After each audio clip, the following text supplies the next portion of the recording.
এটা দেখছেন পশ্চিম মেদিনীপুরের বালিচক রেল স্টেশনের সামনে সংকীর্ণ একটু জায়গা, যেখানে দু-তিনটি বাস একসাথে ঢুকে গেলে বাস ঘোরাবার জায়গা থাকে না। অথচ ৬-৭টি থানা এলাকার মানুষের যাতায়াত এবং যোগাযোগের প্রধান কেন্দ্র এই বালিচক রেল স্টেশন। এখানে নেই কোনো প্রশস্ত বাসস্ট্যান্ড এবং নেই কোনো যাত্রী প্রতীক্ষালয়। এই নিয়ে দীর্ঘদিন থেকে সরব বালিচক স্টেশন উন্নয়ন কমিটি।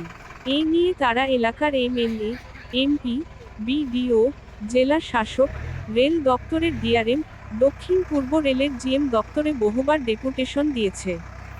দাবি জানানো হয়েছিল স্টেশনের আরপিএফ ব্যারাকের পিছনে রেলের বড় ফাঁকা জায়গা রয়েছে, সেই জায়গায় নতুন বাস স্ট্যান্ড নির্মাণ করা যেতে পারে। রেল দপ্তর থেকে প্রতিশ্রুতিও পাওয়া গিয়েছিল। তারা জানিয়েছিল, রাজ্য প্রশাসনের পক্ষ থেকে বাসস্ট্যান্ড নির্মাণের জন্য যদি পদ্ধতিগতভাবে রেলের কাছে আবেদন জানানো হয়, তাহলে রেল সেই জায়গা বাসস্ট্যান্ড নির্মাণের জন্য দেওয়ার উদ্যোগ নেবে।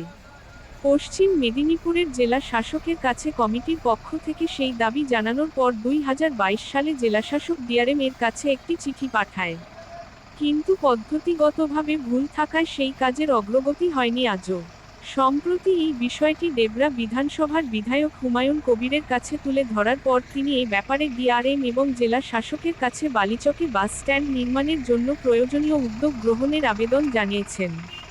গত ২০শে নভেম্বর ডিআরএম অফিসের সামনে বিক্ষোভের পর ডিআরএম এর সঙ্গে সাক্ষাৎ করে বালিচক স্টেশন উন্নয়ন কমিটির প্রতিনিধিদল এই বাসস্ট্যান্ডের বিষয়টি তুলে ধরেন। এই যে অংশটা দেখতে পাচ্ছেন, এটা স্টেশনে আরপিএফ ব্যারাকের পিছনে প্রশস্ত সেই জায়গা, যেখানে প্রশস্ত বাসস্ট্যান্ড নির্মাণের দাবি জানানো হয়েছে। দেখা যাক, নতুন করে আবার সেই উদ্যোগ শেষ পর্যন্ত কতটা সফলতা পায়।